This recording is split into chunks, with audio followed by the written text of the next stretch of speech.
Today, we're going to unpack the one single idea that kicked off the entire AI explosion we're living through right now. Seriously, it's an incredible story about how one research paper completely changed the game, and we're going to trace its journey, all the way from a handful of researchers right to the phone in your pocket. So it really did all start with this question. Back in 2017, a team at Google published a paper with a deceptively simple title. But that paper unleashed a concept so powerful, it is now the engine behind pretty much every generative AI you use, from ChatGPT to the tools that build your favorite movies and apps. Okay, so to really get why this paper was such a big deal, we first have to talk about the huge problem it solved. See, before 2017, AI had a massive context problem, especially when it came to understanding language. Back then, the main technology was something called a recurrent neural network, or RNN. Now, think of an RNN like someone reading a sentence, but only one word at a time, from left to right. The problem? Well, by the time it got to the end of a long paragraph, it had basically forgotten the crucial details from the beginning. It's something called the vanishing gradient problem, and honestly, it was a gigantic bottleneck. It was holding AI back. But then came the breakthrough, a totally new way for an AI to see language, not as a slow crawl of individual words, but as a complete picture all at once. This right here was the moment. June 2017. Google researchers drop a paper called Attention is All You Need. And let me tell you, they were not kidding. They proposed a whole new architecture that just threw out that slow, one word at a time process of the old RNNs. And this gets to the heart of the idea, the transformer. So instead of reading in a straight line, the transformer's attention mechanism looks at the entire sentence at the same time. It's kind of like a brilliant editor who can, in just a single glance, see all the connections between every single word. It just knows which words are most important to other words, which allows it to grasp deep context and nuance in a way that was just impossible before. And this wasn't just some dusty academic breakthrough either. This new power to understand context almost immediately kicked off a full-blown productivity revolution at work. The impact was just huge and fast. All of a sudden, people were saving between 30 and 50% of their time on all those routine tasks. Just think about that for a second. That's hours every single day just handed back to you. Stuff like drafting emails, summarizing long documents, prepping for meetings.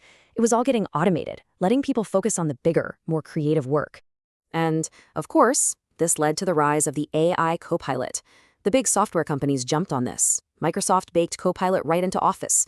Google built Gemini into its workspace. Salesforce put Einstein into its workflows. These aren't just little features anymore. They've become the new essential for the workplace, like an intelligent assistant that lives inside the tools we use every day. And it goes way beyond just office tasks. I mean, look at content creation. With tools like Jasper for writing or Adobe Firefly for images, all powered by transformers, brands can now churn out 10 times the amount of content.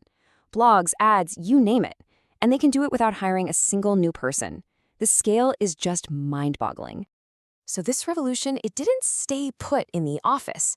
It spread fast.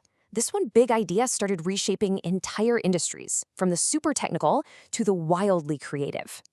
Take healthcare. AI is tackling one of the biggest causes of doctor burnout, paperwork. It's summarizing medical histories, drafting clinical notes, and spitting out discharge summaries in an instant. This gives doctors more time to, actually be with their patients. And look at this contrast. In the super analytical world of finance, it's spotting tiny patterns that humans might miss, analyzing credit risk, and detecting fraud. But then, in the creative world of design, it's doing the complete opposite. It's generating new ideas, from website wireframes to complex 3D models, basically taking a concept to reality in minutes instead of weeks. And yep, even our classrooms are being totally transformed. You've got the general, all-purpose AI tools, which are kind of like a Swiss Army knife, great for brainstorming. But now we're seeing these super specialized toolkits built just for educators, which really shows how AI is becoming this purpose-built partner for learning. So, where does all this leave us? Well, the most powerful part of this whole revolution might just be the part we don't even see. We are absolutely entering the era of invisible AI. This tech is already quietly working in the background of the apps you use every single day. When your phone automatically touches up a photo to make it look amazing, that's AI. When your streaming service recommends the perfect movie or your keyboard suggests the next word you're going to type, that's AI. It's in those virtual try-on features in shopping apps, and it's doing the automatic subtitles on videos. It's just everywhere, making everything a little smoother and a little more personal. Which really brings us back to the core of it all. That transformer architecture gave AI the power to truly understand context. And from that one ability flows everything else: the power to generate new, relevant content, and the power to automate really complex workflows. Those three things, understand, generate, and automate, that's the engine driving this whole revolution. So, yeah, we went from a single research paper to a technology that is actively changing our world, all in just a handful of years. AI now has these foundational skills. It can understand, it can generate, and it can automate. The only real question left for us is, what are we going to ask it to do next?